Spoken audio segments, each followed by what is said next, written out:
In 2019, we published a video called The Truth About Male Pattern Baldness. It talked about the connection between blood flow and hair loss. That video subsequently took off, got thousands of views, and became one of our most popular videos. You may have even seen the introduction. This is an Indian man by the name of Sadhu Amar Bharati.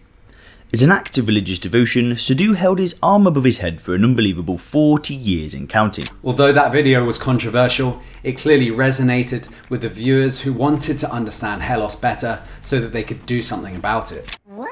Since then, the debate has continued to rage, with HairGuard leading the way and gratefully receiving a lot of that attention. After all, there's no such thing as bad publicity, and we were featured on some major news outlets because of that video. But getting back to the point, does blood flow actually impact hair growth? And following on from that, do scalp massages for hair growth even work at all? Some people believe that the scalp really has nothing to do with losing hair. Others increasingly believe that the scalp plays an important role in the health of the hair follicle and how well it grows or not. In this video, we're going to dive deep into both sides of the debate so you can look at all the evidence and you can make an informed decision for yourself about whether you could benefit from adding scalp massages into your hair care routine. In addition to looking at all the relevant studies, at the end of this video, I'll also give you the lowdown on what sort of massages and techniques you should use if you decide to go down that route.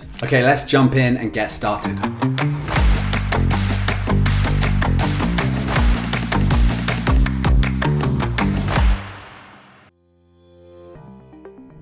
Firstly, I want to start by saying that hair loss is different for everyone. There are different types of hair loss and there are different speeds of hair loss. You need to understand where you are before you decide if a treatment or a treatment stack is right for you. If you have aggressive male pattern baldness, you'll need a more aggressive stack of treatments. For example, if you're in your early 20s and you're already losing lots of hair, then you'll obviously need to look for some of the more powerful solutions. On a personal note, I was in this exact situation. I remember I was 17 when my friend told me I had a receding hairline, and every single one of the men in my family and extended family are already bald. So it's safe to say that genetically I was blessed with very aggressive male pattern baldness.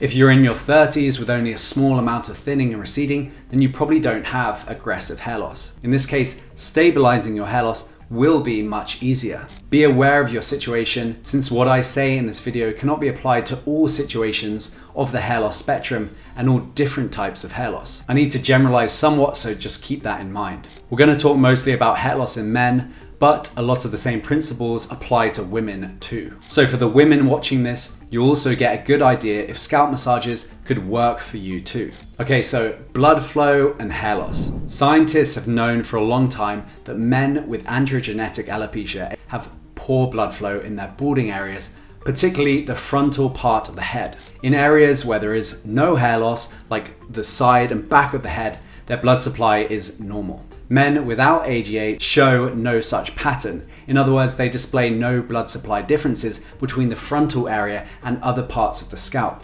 Overall, men with AGA have between 2 and 3 times less subcutaneous blood flow in the scalp compared to fully haired men. So could this difference be merely incidental? Could it be that balding men just happen to have poor blood flow, but this has no causal relation to their hair loss? Let's look at some more of the evidence. For starters, we know very well from other conditions that one of the first symptoms of poor blood flow in any part of the body is hair loss. Hair loss is actually one of the diagnostic signs that doctors use to screen for poor circulation. In a condition known as peripheral arterial disease, plaque builds up on the inside arteries that supply blood to the limbs, typically the legs. This limits the supply of blood to the limbs. One of the first signs of this condition is often hair loss in the legs. Diabetes is another condition that involves damage to the small blood vessels and often presents with diffuse hair loss. Equally revealing is which drugs do work against hair loss. It's no coincidence that the first medication approved for hair loss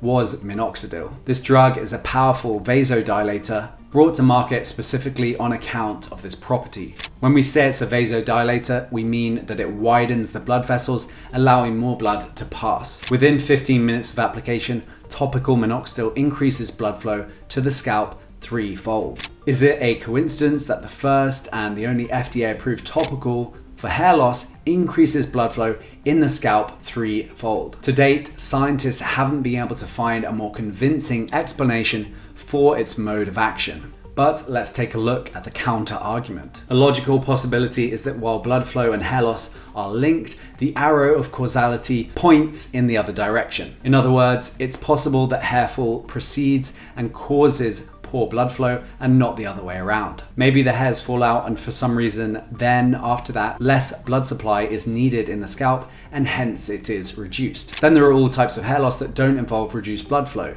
like telogen effluvium or alopecia areata, and the blood supply in those parts of the scalp doesn't get reduced at all. The mechanism leading to these conditions is different from pattern hair loss and there are no blood flow issues. Finally, there are conditions like peripheral arterial disease, which we discussed above, which we know for a fact that poor blood flow is the root problem and it precedes the hair loss. Finally, we know from PRP treatments that literally injecting blood into the scalp helps regrow hair. It's very effective, it's just not cost effective because it's outlandishly expensive. I mean, could it be any more obvious? You literally take a part of your own blood and inject it back into your scalp and your hair grows more. So we know blood supply in the scalp plays a role in hair loss, but there's even more to this story than at first glance. Okay, moving on. So what about hair transplants? The most common objection to all this evidence linking blood flow and hair loss is the observation that transplanted hairs don't fall out. If the problem was poor blood flow, so the argument goes, the healthy hairs from the back of the head that are transplanted onto the front should fall off shortly after being transplanted. This argument goes back to the late 1950s and the pioneering work of famous dermatologist by the name of Dr. Norman Orentreich. Orentreich took skin grafts containing healthy follicles from non-balding areas of the scalp and transplanted them into the balding areas. He also took grafts with miniaturized follicles from the balding areas of the scalp and transplanted them to the healthy areas that had normal hair growth. When he published his results in 1959, they caused a sensation. Healthy hairs that were transplanted onto balding areas of the scalp continued to grow, whereas miniaturized hairs that were transplanted onto hairy parts of the head failed to grow back. These results made Orentreich coin the term donor dominance. This refers to the fact that hairs maintain their hair growth characteristics after being transplanted onto a new site. The theory goes that hairs from the back are not as sensitive to DHT as hairs at the front. The entire hair transplant industry of today is based upon this principle. Well, it turns out that donor dominance is not nearly as generalizable as scientists once believed. Two major developments pose a challenge to the theory of donor dominance. Number one, the area of the transplanted grafts used in hair restoration surgery has constantly shrunk over the years. And as these areas have shrunk, the percentage of transplanted hairs that survive has continued to fall. When Dr. Orentreich conducted his first experiments in the 1950s, he used punched grafts ranging in diameter from 6 to 12 millimeters. 12 millimeters is well over 1 centimeter in diameter. This was a lot of skin that was being transplanted along with the hair follicles, and that skin certainly carried over its characteristics from the donor to the recipient area of the scalp. We will see shortly how balding skin is radically different from healthy skin. So it's no wonder that all these healthy grafts survived the transplant procedure. They were transplanting the healthy follicle along with the healthy dermis. But as hair transplantation surgery evolved with time, the size of the grafts diminished. First with the strips, and nowadays with follicular unit extraction. Follicular unit extraction has now gotten so precise that individual hair follicles can be extracted, and the size of the punch grafts has dropped to under 1 millimeter in diameter. This allows a more stringent test of the principle of donor dominance. We can now be more confident that if a follicle survives, this is due to the properties of the follicle itself rather than surrounding skin being transplanted alongside the follicle. And it is common knowledge among hair surgeons that with modern surgical methods like FUE, a large percentage of follicles will not survive in the long term, without interventions like finasteride. Number 2, in recent years, a number of more sophisticated experiments are directly challenging this principle of donor dominance. Scientific experiments have gone way beyond the early years, where scientists simply took hair from the back of the head and put it on the front or top. Take, for example, this study from 2002. A team of Korean scientists transplanted hair from the back of the scalp to the relatively hairless lower part of the leg. Far from being impervious to their new surroundings, as the principle of donor dominance would suggest, about 40% of the transplanted hairs did not survive. Even more interestingly, the transplanted hairs that survived had a far lower growth rate. In the words of the researchers, hair survival and growth rates are influenced by the anatomic location of the recipient site. And as a result of our studies, we think that the physiology of transplanted hair follicles may be influenced by the recipient area's cutaneous structures. As we know by now, a lot of the men who had hair transplants 5 or 10 years ago are now losing those transplanted hairs. And even more so if they never took finasteride. The list of failed hair transplants includes celebrities like Joe Rogan, Wayne Rooney, and many more. So why is it that the hairs on the back of the head, the donor area, are still absolutely fine? I mean, think about it. Those transplanted hairs have started thinning, whilst the hairs at the back of the head are still growing fine. Now, don't get me wrong, I think hair transplants are a great option for many people. What I'm saying is just don't believe that the transplanted hair will last forever, unless you're using a preventative treatment like finasteride. The evidence suggests that without taking finasteride for life, those transplanted hairs will eventually fall out just like the other hairs at the front. So to summarize, at first glance, hair transplants seem to show that hairs from the side and back of the head are insensitive to DHT, unlike hairs from the front of the head, and hence they can be transplanted to the front.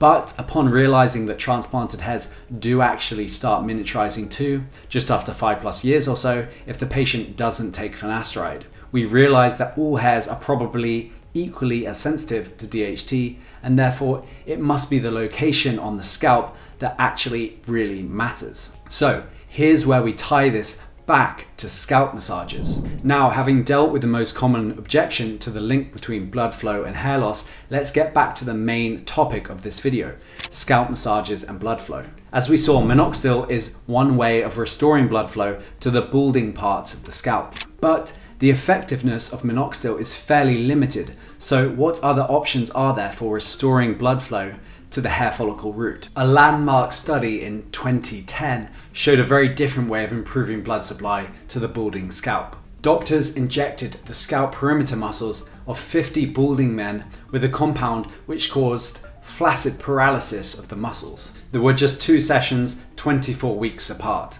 The doctors took careful hair counts in the balding area, as well as before and after photographs of the entire head. 48 weeks after the first session, there was a dramatic improvement in hair counts, on average in the order of 18%. The before and after photographs of the patients showed that these improvements in hair counts were accompanied by very visible improvements in the condition of the men's hair. The doctors did not mince their words when it came to explaining these results. It's worth quoting a few sentences from their paper. Mechanistically, the scalp behaves like a drum skin with tensioning muscles around the periphery. These muscle groups can create a tight scalp when chronically active. Because the blood supply to the scalp enters through the periphery, a reduction in blood flow would be most apparent at the distal ends of the vessels, specifically the vertex and frontal peaks. Areas of the scalp with sparse hair growth have been shown to be relatively hypoxic, i.e. low oxygen. Conceptually, Botox, which is what they injected to relax the muscles, loosens the scalp, reducing pressure on the perforating vasculature, thereby increasing blood flow and oxygen concentration. In the intervening years, these results have been replicated over and over again. Some researchers even went as far as showing that a single session was enough to produce substantial hair regrowth. The one problem with this treatment is the high cost, which for most people will be way too expensive. Be that as it may, the studies provided an important piece of the puzzle about the scalp. A good question is, if you can relax those muscles with an injection and it regrows a lot of hair, couldn't you do the same thing with a scalp massage? As simple as it is in principle, scalp massage can also be remarkably effective. Not only does it relax the muscles, by dilating the blood vessels that lie near the surface of the skin, scalp massage increases the rate of blood flow in the area. Massages also promote the local release of histamines and other so-called vasoactive endogenous substances. In other words, substances that affect the blood vessels by increasing their diameter. These vasoactive effects are more pronounced with strong, forceful massage.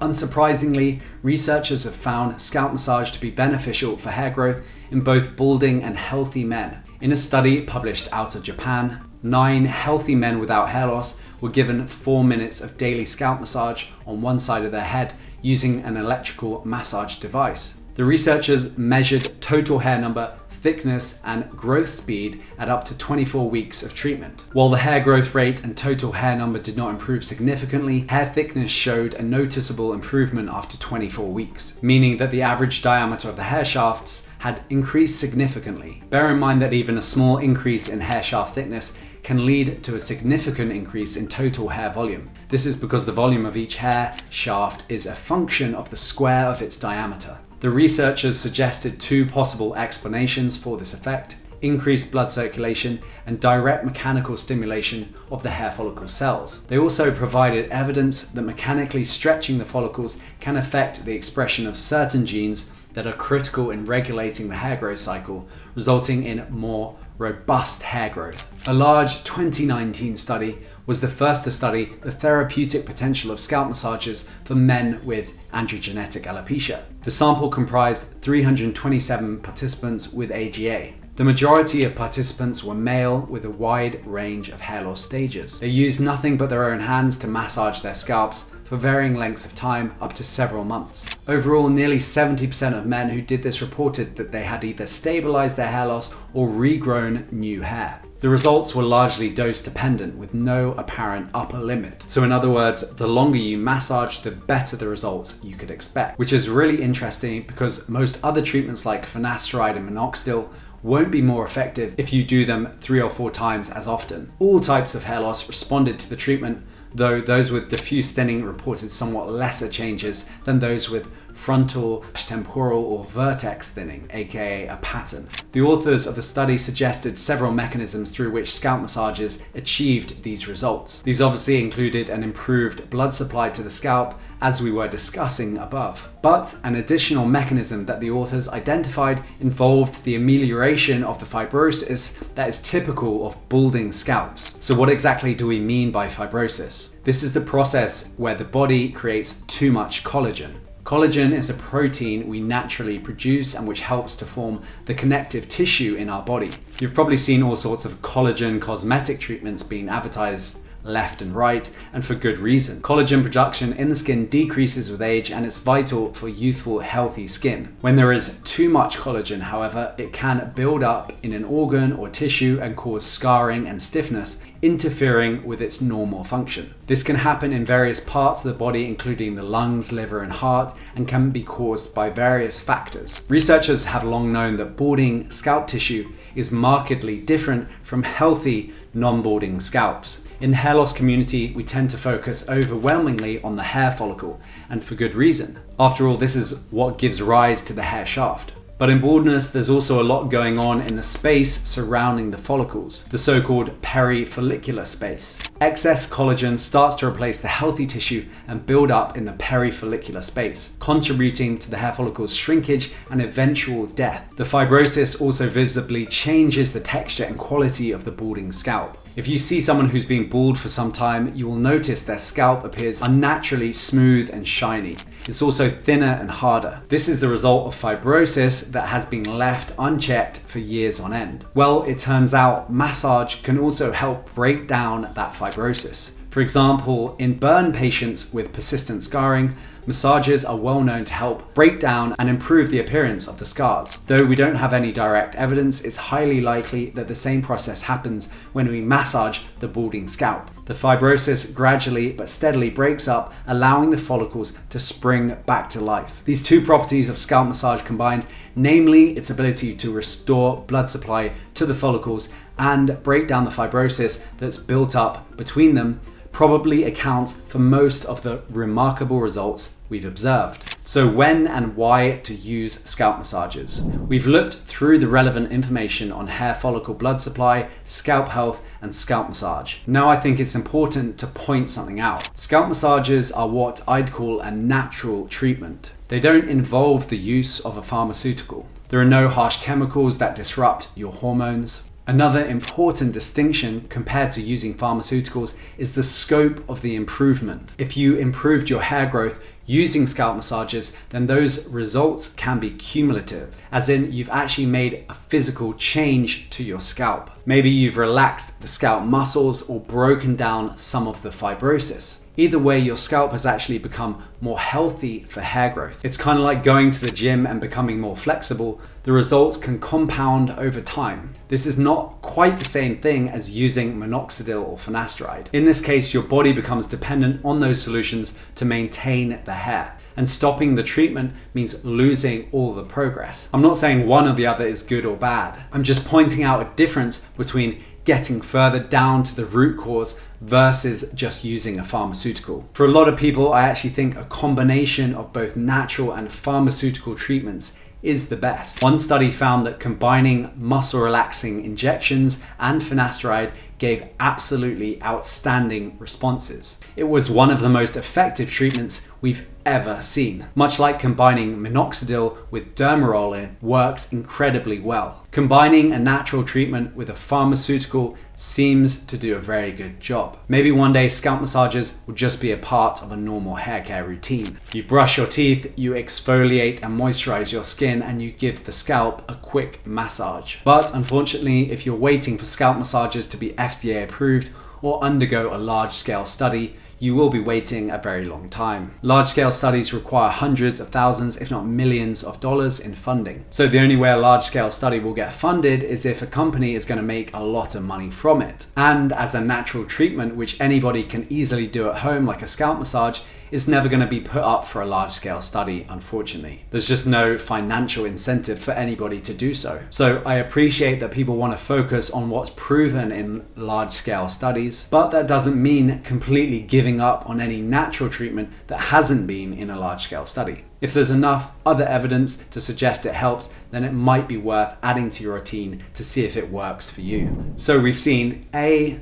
what massages can do for your hair, and B, the most likely mechanisms through which they accomplish this. For all its benefits, however, manually massaging your scalp with your hands has some drawbacks. It can be time-consuming and require significant effort, making it difficult to keep up with on a regular basis. In fact, poor compliance with the treatment is the major reason some people don't get the results that they were hoping for. Let's face it, manually massaging your scalp for 10 to 20 minutes a day can be not only tedious, but can also break up your routine and disrupt your productivity. It's basically time that you've written off your life for the benefit of your hair. So when it comes to scalp massages, what are your options and what's the best way to do them? I assume if you've watched this far into the video, you might believe they have some benefit. So let's jump in to what you can do. We'll cover 3 different ways to do scalp massages: with your hands, with a simple device, and with an automated device. Using your own hands is obviously the simplest and cheapest option. It's great because anybody can do it starting right now, and you'll also get a great feel for tension areas and stiffness in your scalp,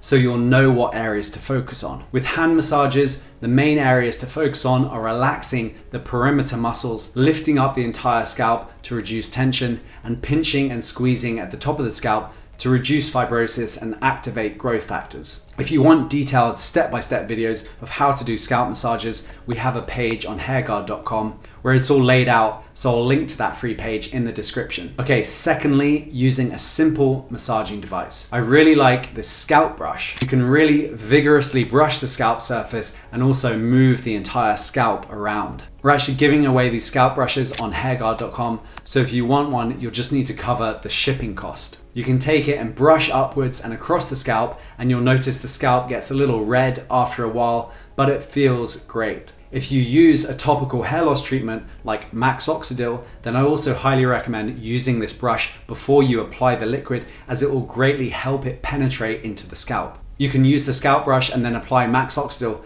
and that works great together. If you want to start using the scalp brush, then I put a link in the description. Thirdly is the automated scalp massagers. The main drawback of using your hands is that it's hard work. This automated scalp massager is battery powered and hands-free. So just place it on your head, use the dial at the back to get the perfect fit, and then turn it on with the Grow Box. The great thing is that you can adjust the settings to whatever suits you. You decide how long to inflate for, how long to hold for, and how long to deflate for. So you control all the speed settings of the cycle. You'll feel the entire top of the scalp being squeezed and pinched together. On the sides, you'll feel the perimeter muscles being stretched out and relaxed as it inflates. It's a great way to give the entire scalp a nice massage and reduce the muscular tension around the perimeter. These are only available on hairguard.com, so you can go there to check availability if you're interested in the hands-free, fully automated option. Some people are getting really impressive results from the Grow Band.